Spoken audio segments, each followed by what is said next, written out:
नमस्कार, मैं हूं दीपक मिश्रा और हमारे खास कार्यक्रम कोरोना को समझेंगे तो संभलेंगे में आपका स्वागत है। स्वास्थ्य तंत्र यानी हेल्थ सेक्टर किसी भी देश के विकास के लिए महत्वपूर्ण मानकों में से एक होता है। बेहतर स्वास्थ्य वो अनमोल रत्न है जिसकी कीमत तब पता चलती है जब वो खो जाता है। इसको हम सभी ने कोरोना काल में बखूबी समझा और महसूस भी किया। आज देश का स्वास्थ्य तंत्र ऐसी स्थिति में है जहां उसे एक मजबूत सहारा देने की जरूरत है। साथ ही एक ऐसे मॉडल की भी जरूरत है जो हमारे देश के स्वास्थ्य तंत्र को दृढ़ बना सके, मजबूत बना सके। अगले आधे घंटे में हम इसी पर चर्चा करेंगे और जुड़ेंगे कुछ खास मेहमानों के साथ।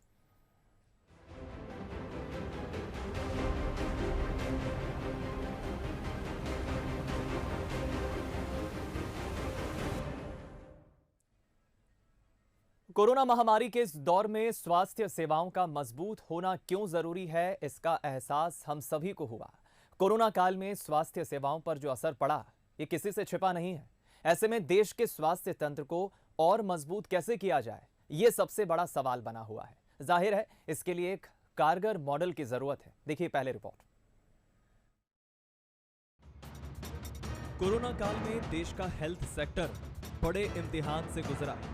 इस इम्तिहान में स्वास्थ्य सेवा को मजबूत करने पर तो फोकस हुआ ही, साथ में यह भी महसूस किया गया कि अगर स्वास्थ्य तंत्र मजबूत होगा तो महामारी से डटकर सामना किया जा सकता है।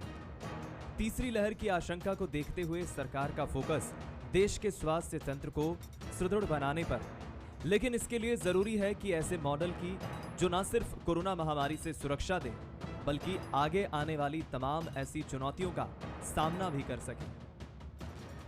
अब सवाल यह है कि आखिर देश के स्वास्थ्य तंत्र को मजबूत कैसे किया जाए। तो इसके लिए सबसे अहम है कि स्वास्थ्य सेवाएं हर एक के लिए उपलब्ध हो। बात फिर चाहे शहरी क्षेत्र की हो या फिर ग्रामीण इलाकों की। वहीं अस्पतालों में इमरजेंसी की सेवाओं को भी बढ़ाने की जरूरत है। क्रिटिकल केयर जैसे यूनिट पर भी फोकस हो, ये अहम बात है। और इन सब के बाद सबसे जरूरी है मरीजों के ठीक होने के बाद बीमारी के प्रति लोगों को जागरूक करना, क्योंकि बीमारी के प्रति जागरूक होने पर स्वास्थ्य तंत्र को मजबूती मिलेगी। इस कोरोना काल में हमने एक बहुत महत्वपूर्ण ऑब्जर्वेशन लिया है कि भारत का जो हेल्थ केयर डिलीवरी सिस्टम है उसके बारे में, और ख़ास तौर से इन्फेक्शस डिसीजेस, इमरजेंसी मैनेजमेंट और क्रिटिकल केयर मैनेजमेंट के बारे में हमको पुनर्विचार की आवश्यकता है। हेल्थ केयर के लिए हम देखें तो प्रिवेंटिव हेल्थ पर भी काम करने की ज़रूरत है और पब्लिक हेल्थ पर भी काम करने की ज़रूरत है। और इन दोनों बिंदुओं पर यदि हम काम करते हैं अच्छे से और टेक्नोक्रेट्स के साथ मिलके, तो मुझे पूरी उम्मीद है कि न केवल कोविड रिलेटेड बल्कि नॉन कोविड रिलेटेड भी जो इन्फेक्शस डिसीजेस से हमारे यहाँ ज़्यादा मृत्यु दर है उन पर भी हम नियंत्रण और अच्छे से पा सकते हैं। कोरोना की तीसरी लहर को देखते हुए ब्रिटेन सहित कई देशों में स्वास्थ्य तंत्र को मजबूत करने पर काम शुरू हो गया है। ये वो देश है जो भारत से हेल्थ सेक्टर में कहीं आगे। इसलिए ये जरूरी है कि अगर हमें भी कोरोना की तीसरी लहर से डटकर मुकाबला करना है तो देश के हेल्थ सेक्टर को मजबूत करना होगा। Bureau report, Bansal news. तो देखा आपने रिपोर्ट के जरिए, इसमें कोई दौमत नहीं है कि किसी भी देश के चौतरफा विकास के लिए अलग अलग जिन तंत्रों का मजबूत होना जरूरी है उसमें से एक हेल्थ सेक्टर भी है। और इसी हेल्थ सेक्टर को मजबूत करने की आवश्यकता कितनी है, इसे हमने इस कोरोना काल में महसूस किया। तो इसी पर हम चर्चा करेंगे। आपको जल्दी से मेहमानों से तारुफ करा देते हैं। हमारे साथ डॉक्टर हितेश वाजपेयी जुड़ रहे हैं जो कोरोना योद्धा है, बीते दिनों कोरोना को हरा के लौटे हैं। बहुत स्वागत है आपका डॉक्टर हितेश। और Bansal news head senior journalist Sharad Dwivedi ji हमारे साथ जुड़ रहे हैं। शरद जी, आपका भी बहुत स्वागत है। चर्चा की शुरुआत मैं डॉक्टर हितेश आप ही के कमेंट से करना चाहूँगा। सबसे पहले सर मैं आप ही से जानना चाहूँगा, अक्सर हम देखते हैं, मैं सभी तो नहीं कहूँगा लेकिन अक्सर अमूमन हमने देखा है समाज का प्रभावशाली तबका इलाज कराने के लिए सरकारी अस्पताल जाने से बचता है। आपने सरकारी अस्पताल में ही अपना इलाज कराना क्यों समझा, उचित समझा? और दूसरा, कितने दिन आप वहां पर रहे, क्या एटमॉस्फेयर देखा और क्या आपका अनुभव रहा? देखिए, आपने बहुत अच्छा सवाल किया है और मेरा मानना है कि इस सवाल को बहुत ज़्यादा आध्यात्मिक रूप से या बहुत ज़्यादा जिसको आम रूप में हम हिपोक्रेटिकल होकर देखने की बात करते हैं, तो मैं ईमानदारी से कहूंगा साहब इस रूप में मत देखिएगा। मेरा ये निर्णय बहुत क्रिटिकल सिचुएशन में मैंने किया था, और ये निर्णय मैंने इसलिए किया था कि मेरे लगभग आधा दर्जन से 1 दर्जन मेरे बैचमेट्स हैं जो पढ़ाते हैं हमीदिया मेडिकल कॉलेज में, सीनियर पोजीशंस पे हैं। तो मेरा, चूंकि मैं इस बीमारी को समझता था और इस बीमारी में एक हमको मल्टी डिपार्टमेंटल अप्रोच की जरूरत होती है, और जो कन्वेंशनल मेडिसिन है वो इसके बारे में कम जानती है। कम जानती इन द सेंस कि वो जान रही है, रोज नए नए प्रकार की जानकारी आ रही है, एकेडमिक भी आ रही है, मेडिकल भी आ रही है। तो मैंने ये तय किया कि प्राइवेट इंस्टीट्यूशन की बजाय मैं ऐसी जगह रहूं जहां पर मुझे इस बीमारी का जो एकेडमिक एंड है उसकी जानकारी भी रहे और उसकी प्रैक्टिस भी होते हुए दिखे। और चूंकि मेडिकल कॉलेज में माहौल पूरा का पूरा अध्ययन का होता है, रिसर्च का होता है, तो मैंने उसका एडवांटेज लेने के लिए उस जगह को चुना। हाँ, ये बात जरूर है कि सरकारी तंत्र में एक पैरामेडिक सपोर्ट जो होता है, और चूंकि वैसे भी देखें तो हम इस दौरान बहुत एग्जॉस्टेड और ओवरबर्डन्ड पैरामेडिक और मेडिकल सेक्शन रहा है, तो मुझे इस बात की उम्मीद कम थी कि जो पैरामेडिक सपोर्ट है वो उतना मिल पाएगा, और यही शायद मेरे मित्रों की भी चिंता थी। तो मैंने उनको कहा कि मेरे को मल्टी पैरा मॉनिटर लगा दीजिए, मैं अपने कमरे में ही बैठ के आपको पल पल की रिपोर्ट दूंगा जो आपको मॉनिटरिंग में चाहिए। मैंने भी बहुत आईसीयू देखे हैं, क्योंकि मैं कॉन्शियस हूँ, ओरिएंटेड हूँ। और आप ट्रीटमेंट प्लान करिए और लेट अस स्टार्ट। हम 2 दिन का समय लें, 2 दिन में यदि हमको परिणाम मिलते हैं तो रहेंगे, नहीं तो सभी वरिष्ठ नेताओं ने, मुख्यमंत्री जी ने, मैंने कहा, आश्वासन दिया ही है। सबके फोन कॉल्स भी थे कि हम किसी भी तथाकथित बेहतर सेटअप में जा सकते थे। तो ऐसा कहते हुए मैंने अपने साथियों को चुना और हमने यात्रा शुरू करी, क्योंकि मेरा आज भी अटूट विश्वास है, शरद जी बैठे हुए हैं, कि मेडिकल कॉलेजेस अपनी उद्भूत होने की अवधारणा से लेके हमेशा रिसर्च, एकेडमिक्स और सामान्य भाषा में हम कहें तो विद्वानों और विज्ञान का केंद्र है, और मेरा उस पर विश्वास अभी भी अक्षुण्ण है। वहाँ कमियां हो सकती हैं, लेकिन यदि देखा जाए तो वो व्यावसायिक केंद्र नहीं है, तो फिर क्या है, वो ज्ञान का, विज्ञान का, साइंस का, रिसर्च का एक बहुत बड़ा एरिया है। और अभी भी हम उसकी यदि महत्ता को नहीं समझेंगे, जो नहीं समझ रहे हैं, तो शायद ये बहुत बड़ा नेशनल लॉस होगा। और यही कारण था, उसको आप कोई बहुत हिपोक्रेटिक वे में ना लें, ना कोई इस चीज को बहुत हाई एंड पे ले जाने की जरूरत है। इसी से जुड़ा सर मेरा सवाल है, आपने बड़े मतलब मन को छूने वाले अंदाज में आपने अपनी बात कही है, और हम समझ सकते हैं कि तमाम दबाव घर से भी रहे होंगे, शुभचिंतकों के भी रहे होंगे। जो शब्द आपने इस्तेमाल किया, तथाकथित बेहतर अस्पतालों में चले जाएं, क्या आपको लगा वहाँ? एक तो बड़ी दिलचस्प बात मुझे आपकी लगी, क्योंकि आप खुद एक प्रशिक्षित चिकित्सक हैं जिसने देश के एम्स जैसे प्रतिष्ठित संस्थानों में क्रिटिकल केयर यूनिट्स में भी काम किया है और बाद में भी अपना दायित्व संभाला। मुझे ये बात आपकी बहुत दिलचस्प लगी कि आपने खुद अपने उपचार की प्रणाली में अपना भी योगदान दिया एक चिकित्सक के, which is a very ultimate thing, क्योंकि बड़ा कठिन, आध्यात्मिक दृष्टि से भी कठिन माना जाता है।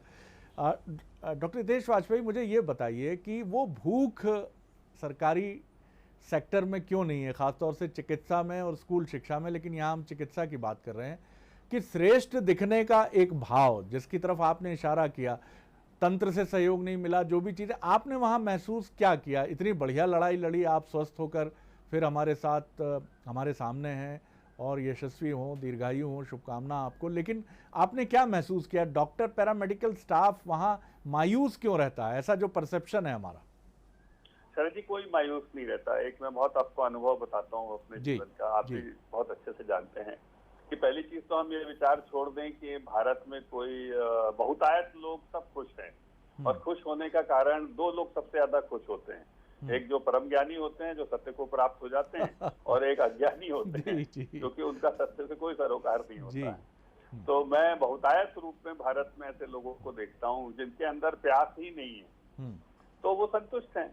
तो इसीलिए मायूस आयुस वाली बात नहीं है। लेकिन जो लोग देश चलाना चाहते हैं या चलाने की रुचि रखते हैं, इच्छा रखते हैं, पात्रता योग्यता रखते हैं, उत्कंठा रखते हैं शरद जी, आप जैसे लोग, वो इस अन्वेषण में हमेशा लगे रहते हैं कि हम देश को बेहतर कैसे बनाएं, हम विश्व के मानकों में कम से कम अग्रणी की भूमिका में कैसे आए। तो यदि उस रूप में आप हेल्थ केयर सेक्टर को देखेंगे तो, या किसी भी सेक्टर को देखेंगे, हेल्थ केयर पे तो अपन बात कर ही रहे हैं, तो कालांतर में हमने 200-250 साल गुलामी रखी, उसके बाद हमने स्वतंत्रता पाई, और स्वतंत्र डेवलप करने में हमने एक प्रकार की लीगेसी को अडॉप्ट किया, जो ब्रिटिश लीगेसी थी, या परतंत्रता की 250 साल की हमारी आदतें थी। मुझे ऐसा लगता है उन आदतों से अभी स्वतंत्रता होना बाकी है। भारत भूमि विद्वानों की और विज्ञान की और ज्ञान की भूमि रही है शरद जी, ये सब जानते हैं, लेकिन आज अभी भी उसकी प्रथम पंक्ति में स्थापना बाकी है। तो मुझे लगता है कि वो एक काम है जिसकी वजह से हेल्थ केयर सेक्टर भी अफेक्ट हुआ है, और यही कारण है कि भारत में आज 100 ग्रेजुएट्स यदि निकलते हैं तो 55 देश छोड़ देते हैं। और ये देश इसलिए नहीं छोड़ते क्योंकि भारत में भी खूब पैसा है मेडिकल में, ऐसा तो नहीं कि नहीं है। तो बात पैसे की केवल नहीं है, एक एकेडमिक क्वेस्ट रहती है कि हमको इस माहौल में काम करना है, हमको इस प्रकार के आईसीयू सीसीयू सेटअप पे काम करना है, मेरे को इस प्रकार की कार्डियोवास्कुलर या न्यूरो सर्जरी या एंडोक्राइन सेटअप चाहिए जिसमें मैं प्रैक्टिस कर पाऊं। और उस मामले में यूरोप और अमेरिका जैसे देश जो है वाकई में अच्छे माने जाते हैं। फिर ऑटोनॉमी जो मिलती है, जो आज की बॉटम लाइन होना चाहिए हमारी आपकी बातचीत की पहली स्टेप होना चाहिए कि वहां पर हेल्थ केयर सेक्टर ऑटोनॉमस है। तो आपने ऑटोनॉमस शब्द शरद जी बहुत सुना होगा कि मेडिकल कॉलेजेस को ऑटोनॉमस कर दिया। बिल्कुल ठीक। ये निर्णय हुआ था 2003 में, मुझे ऐसा ध्यान आता है 2 या 3 में हुआ, 2 में हुआ था शायद दिग्विजय सिंह जी के तब। तो ऑटोनॉमस देखिए कागजों में कर लेने से नहीं होगा कि देश को जैसे आजाद कर दिया तो ठीक है, हम कागजों में आजाद हो गए, पर क्या हम भारत को स्थापित कर पाए? तो इसी प्रकार उस ऑटोनॉमी को उस परिसर में स्थापित करने की आवश्यकता है। हमने ऑटोनॉमस करने के बाद एक रीजनल कमिश्नर को, क्षेत्रीय कमिश्नर को, मेरी किसी से कोई वो नहीं है व्यक्तिगत, उसको हमने उस स्वशासी समिति का अध्यक्ष बना दिया। तो सोचिए, सचिव हो गया डीन, जो एचओडी है, प्रोफेसर है, तो हो क्या गया? क्या ये ऑटोनॉमस हो पाया? मेरा तो सवाल आप ही से है, क्योंकि ऑटोनॉमस मतलब उसको पूरी स्वायत्तता दीजिए जी, कि वहां का अपना एम्प्लॉय जो हाईएस्ट रैंक का हो वो उस पूरे परिसर को हेड करे, जैसे इसरो में होता है या बाकी सब जगह और भी कुछ संस्था। ऐसा नहीं कि हमारे ऑटोनॉमस संस्थान नहीं है। तो ऑटोनॉमी मतलब पूरी दीजिए, मेरा ये मानना है। तो ये देकर हम अब उसमें अपेक्षाओं की लिस्ट बना लें कि हमको इस प्रकार का डिलीवरी सिस्टम चाहिए, चाहे वो एजुकेशन में हो चाहे सर्विसेज सेक्टर में हो। तो मेडिकल कॉलेजेस केंद्र है सेवा का नहीं शरद जी, सेवा के लिए प्रोटोकॉल बनाने का, शिक्षा का है कि हेल्थ एजुकेशन और सर्विसेज जो है उसमें मानक क्या होंगे, किस प्रकार से वो प्रैक्टिस किया जाएगा। हर साल 300-350 डॉक्टर्स को प्रोड्यूस करते हैं पीजी, तो आप मान के चलिए ये डॉक्टर्स निकल के जाएंगे, ये डॉक्टर्स जाके कैसे प्रैक्टिस करेंगे। मेरा जो एम्स का अनुभव रहा, एम्स में वही पल्स ऑक्सीमीटर है, वही मल्टीपैरा मॉनिटर्स हैं, उसी प्रकार के आईसीयू के उपकरण है, लेकिन डिफरेंस क्या है एम्स में और हमारे में? एम्स में एक एटीट्यूड दिया जाता है कि how to approach to the patient. वहां यदि हम एक पैरासिटामॉल भी लिखते हैं तो सुबह 8 बजे बेडसाइड डिस्कशन में प्रोफेसर ये पूछते थे हमसे कि ये पैरासिटामॉल ही क्यों दी तुमने, और क्या इसका इंडिकेशन था, और क्या ये ड्रग ऑफ चॉइस है इस सिचुएशन में जो आपने अडॉप्ट किया है। तो जब इस मौलिक स्तर पर डिस्कशन होता है और एक आदतें हम लोगों की डाली जाती हैं, कैजुअल अप्रोच नहीं होता है जी, तो फिर चीजें डेवलप होती है। तो मेरा मानना है कि we need to give an autonomy to the health care sector and खासतौर से एजुकेशनल इंस्टीट्यूट। दीपक जी, एक प्रश्न और पूछने की इजाज़त दीजिए, फिर मैं आपकी तरफ आऊँगा। डॉक्टर वाजपेयी, मुझे लगा, मैं इसको अगर ऑप्टिमिस्टिक नोट पर देखना ही चाहिए कि मुझे लगता है कि ये कोविड एक अपॉर्चुनिटी रहा है सरकारी अस्पतालों और उनके अत्यंत कुशल दक्ष चिकित्सकों और पैरामेडिक्स के लिए कि वो एक शानदार अपनी उपस्थिति उन्होंने दर्ज कराई है। ये कहने में मुझे कोई हिचक नहीं है। तो फिर आपको क्या लगता है, क्या ये एक परसेप्शन की लड़ाई हम लड़ रहे हैं? डॉक्टर हितेश वाजपेयी गए, इसके पहले भी लोग जाते हैं, पॉलिटिशियंस भी जाते हैं, हमने देखा है मुख्यमंत्री शिवराज सिंह चौहान भी सरकारी अस्पतालों में वो भी गए हैं।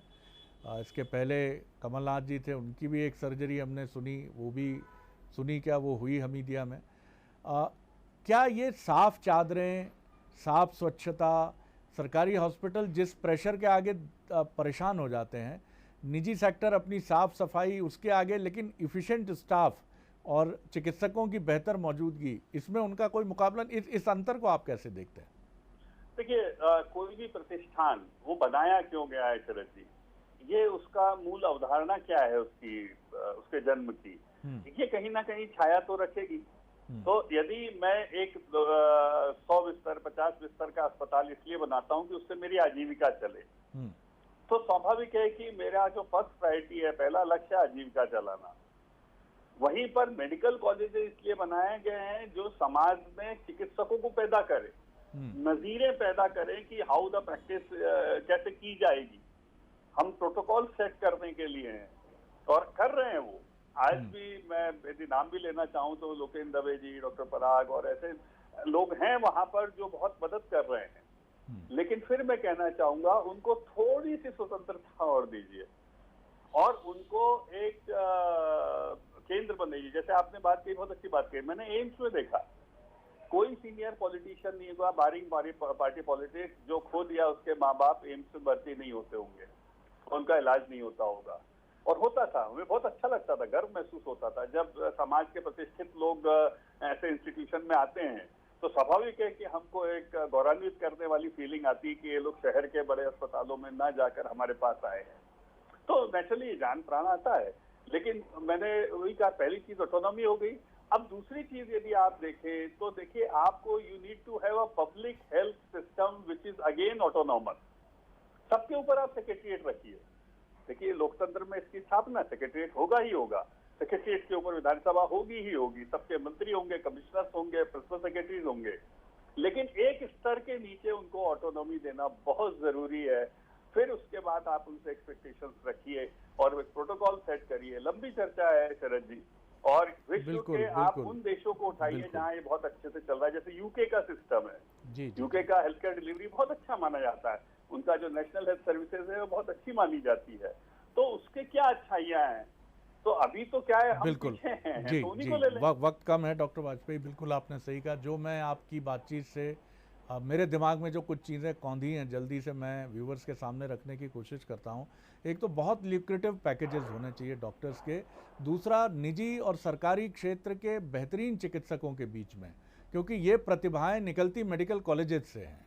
तो ये एक बिंदु पर आकर अलग क्यों हो जाती हैं? एक मोड़ पर आकर देश का नामचीन निजी हॉस्पिटल और देश का नामचीन मेडिकल कॉलेज, इनके चिकित्सक मिलकर एक प्रोटोकॉल सेट करते ही होंगे, लेकिन उनको मिलना चाहिए और मिलने के लिए वजह भी बड़ी स्ट्रांग होनी चाहिए। ऑटोनॉमी पहला मंत्र मुझे समझ में आया है, स्वतंत्रता, और दूसरा बहुत ही स्वतंत्रता के साथ बहुत सारी अच्छी सुविधाएं और ढेर सारा विमर्श और स्टडी और शोध के लिए बजट। दीपक, आपकी तरफ आ रहा हूं। बिल्कुल, मैं भी इस बातचीत से ज़रूर इतना समझ पाया हूं कि क्या वो पॉइंट्स हैं, की पॉइंट्स हैं जिन्हें और एलैबोरेट करने की या ठीक करने की ज़रूरत है। और बखूबी उन्होंने ये भी जवाब दिया, ये कहना गलत नहीं होगा कि डॉक्टर हितेश के पास एक विकल्प तो था देश के बड़े अन्य प्राइवेट अस्पतालों में ट्रीटमेंट कराने का, लेकिन क्यों बावजूद उसके उन्होंने एक सरकारी अस्पताल में ही इलाज कराना बेहतर समझा, उसको भी उन्होंने बखूबी डिफाइन किया। डॉक्टर हितेश, मैं ये भी जानना चाहूँगा आपसे, करीब करीब बीते 2 महीनों में हमने ये देखा कि हमारे हेल्थ सेक्टर को हमें बहुत मजबूत करने की ज़रूरत है। अगर हेल्थ सेक्टर मजबूत होगा तो हम हर तरह की बीमारी महामारी का डटकर सामना कर पाएंगे। हेल्थ सेक्टर पे एक ओपनिंग रिमार्क कि ये क्यों ज़रूरी है, कितना मजबूत होना ज़रूरी है, और जिस कारगर मॉडल की आप बात कर रहे हैं, क्या है ये कारगर मॉडल, ज़रा हमें समझाएं। मैं बस इतना जोड़ूंगा दीपक कि तीसरी लहर के लिए हमारी तैयारी कैसी होनी चाहिए। बिल्कुल। देखिए दीपक जी, शरद जी, आपने जो बात कही है ये तो दुनिया को इस बीमारी ने दिखा दिया है कि हेल्थ क्यों इम्पोर्टेंट है। हम -7 पे ग्रोथ रेट पे चले गए सेकेंड उसमें, फर्स्ट उसमें तो और पीछे चल गए थे चले जी दीपक जी। बिल्कुल। तो इससे आप समझ सकते हैं कि पूरा यदि स्वास्थ्य गड़बड़ाया एन मास तो पूरा देश ध्वस्त हो जाएगा साहब। और आप ही नहीं, मतलब आप सोचिए शरद जी, सब व्यक्ति, मैं तो हेल्थ केयर प्रोफेशनल ही रहा हूँ, मैंने जिंदगी के इस एक मोड़ पर राजनीतिक क्षेत्र को चुना कि नहीं, यहाँ से मैं लाखों करोड़ों लोगों के लिए कोई एक दिन यदि मिलता है मुझे तो कुछ कर पाऊंगा, और चुनते हुए उस क्षेत्र में आ गया। लेकिन इन दिनों में मैंने ये निर्णय लिया है कि नहीं, मैं अपना 1/3 हिस्सा हेल्थ केयर डिलीवरी में भी दूंगा, टू सेट द प्रोटोकॉल्स की क्रिटिकल केयर क्या होती है, क्योंकि इंदौर भोपाल जैसे शहरों में बहुत अंतर है क्रिटिकल केयर को लेकर। तो क्यों ना हम भी पहल करें। तो मैं तो वापस आ रहा हूं इसके ऊपर। तो मेरा खुद का ये नॉर्म्स चेंज हुआ है कि नहीं भाई, किसी भी देश के लिए पहली आवश्यकता है कि शिक्षा और स्वास्थ्य, ये दो पिलर सबसे मजबूत रहे। शिक्षा का सबको अवसर मिले दीपक जी, सबको अवसर मिले, और स्वास्थ्य गेन करने का सबको अवसर मिले, जो शरद जी जो बात कर रहे थे, चाहे उसका पैसा हो या नहीं हो, उस देश को साथ कोई इस पे खरोच नहीं डाल सकता। तो मेरा ये मानना है कि ये नॉर्म्स रीसेट करने का काम इस कोरोना ने किया है। तो इस आपदा से इतनी प्राइस देकर, इतनी बड़ी आर्थिक और लोगों की कीमत देकर यदि हम ये सीख लेते हैं शरद जी, तो शायद ये भारत को एक बहुत बड़ी देन होगा। बहुत इंपॉर्टेंट बात आप डॉक्टर हितेश कह रहे हैं, क्योंकि समय की कमी में एक बार फिर चाहूंगा कि आने वाली तीसरी लहर के लिए हमें किस तरह से तैयार रहना होगा, और ये जो कारगर मॉडल जो आपने वहां पर जो भी एटमॉस्फेयर देखा, जो अनुभव देखा, क्या कारगर मॉडल की जरूरत है और कैसा होना चाहिए, जरा ये समझाएं। देखिए, अभी भी सरकार के पास सबसे ज्यादा संसाधन और इंस्टीट्यूशंस होते हैं जो प्रोटोकॉल सेट करते हैं। तो मेरा तो पिन पॉइंट है कि हम प्राइवेट सेक्टर्स को नॉन कोविड वर्क करने दें, और कोविड वर्क के लिए प्रोटोकॉल सेट करना हो, रिसर्च करना हो, अध्ययन करना हो, उनको नोडल सेंटर बनाते हुए वेल इक्विप करें। जो शरद जी ने बात कही है कि उनको और हम क्या दे सकते हैं, इस बारे में विचार करें। और कोविड ही नहीं, क्योंकि कभी स्वाइन फ्लू आता है, कभी इबोला आता है, कभी कोविड आता है, तो आगे भी यदि कोई इस प्रकार की बीमारी वायरल या नॉन वायरल आती है, तो हम उसके लिए तैयार रहें कि हम उसको सामना कैसे करना है। तो मेडिकल कॉलेजेस हर जिला स्तर पर होने वाले हैं, तो हम एक ही पकड़ लें। पहले हम जिला अस्पताल को पकड़ते थे, तो राष्ट्रीय कार्यक्रमों के लिए हेल्थ सर्विसेज सेक्टर, जिसमें जिला अस्पताल, कम्युनिटी हेल्थ सेंटर, प्राथमिक सेंटर को मजबूत करें, और साथ ही साथ मेडिकल कॉलेजेस शब्द जहां जहां जुड़ा हुआ है, जहां पर है ये सुविधा, उनको हम इस प्रकार की राष्ट्रीय आपदा के लिए, इन्फेक्शियस डिसीजेस के लिए, रिसर्च के लिए, प्रोटोकॉल सेट करने के लिए तैयार करें। जैसे पोस्ट कोविड प्रोटोकॉल आज की एक बहुत बड़ी आवश्यकता है। शरद जी, आप इस बात को कहते रहेंगे, मजबूत हस्ताक्षर हैं बार बार, तो मुझे लगता है कि पोस्ट कोविड प्रोटोकॉल लोगों तक पहुंचेगा, और जो अनावश्यक परेशानियां और इवन मृत्यु तक इससे हो रही है, उससे भी हम लोगों को बचा पाए। दीपक, कुछ चीज़ें और मेरे जहन में हैं जो डॉक्टर वाजपेयी की बहुत, मुझे लगता है हमें इसे कड़ी के तौर पर हम कोशिश करेंगे आगे 1, 2, 3 कड़ियों में हम और बात करें। मुझे लगता है एक तो हमें आईटी इनेबल्ड टेक्निक्स का बहुत अच्छा इस्तेमाल करना चाहिए, क्योंकि तीसरी लहर के लिए, जैसा डॉक्टर वाजपेयी की बात से मैं समझा कि सीनियर डॉक्टर और मेडिकल कॉलेजेस का एक प्रोटोकॉल जो ट्रीटमेंट का है, जैसे ब्लैक फंगस के लिए मेरी अमेरिका में भोपाल के एक चिकित्सक से बात हुई, तो उन्होंने कहा कि जिस तरह हम बार बार कह रहे हैं कि स्टेरॉयड्स का अधिक इस्तेमाल एक दूसरी समस्या की तरफ हमें ले गया। हमारे पास इस तरह की गाड़ियां, मोबाइल यूनिट्स होनी चाहिए जो गंज बासौदा, शुजालपुर, आसपास के छोटे शहरों में तुरंत पहुंच जाएं। और जिस तरह हम आज प्रधानमंत्री या मुख्यमंत्री प्रदेश के नाम संदेश देते हैं, मध्य प्रदेश की हर मेडिकल यूनिट, प्राइमरी, टर्शरी और निचले लेवल की, वो आईटी इनेबल्ड टेक्निक से जुड़ी हो, जिससे यहाँ जो कोरोना या किसी भी रोग का ट्रीटमेंट प्रोटोकॉल है, किसी नए वायरस आउटब्रेक का, तो वो तुरंत लोगों तक, हम चिकित्सकों तक पहुंचा सकें।